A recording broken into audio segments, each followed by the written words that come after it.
کجا درد میکنه عزیزم؟ آقای دکتر من جایم درد نمیکنه. پس برای چی اومدی؟ من شبا خواب میبینم که با خرگوشا دارم فوتبال بازی میکنم.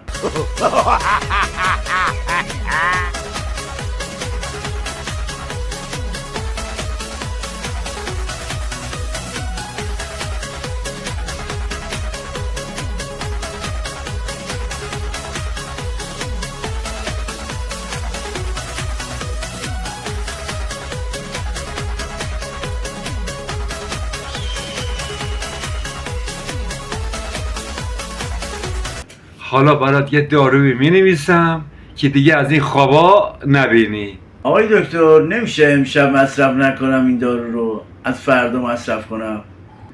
خب چرا از امشب نمیخوای این داروها رو مصرف کنی؟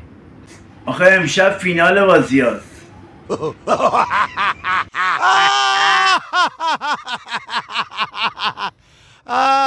Gülmekten öldüm Allah! که این تو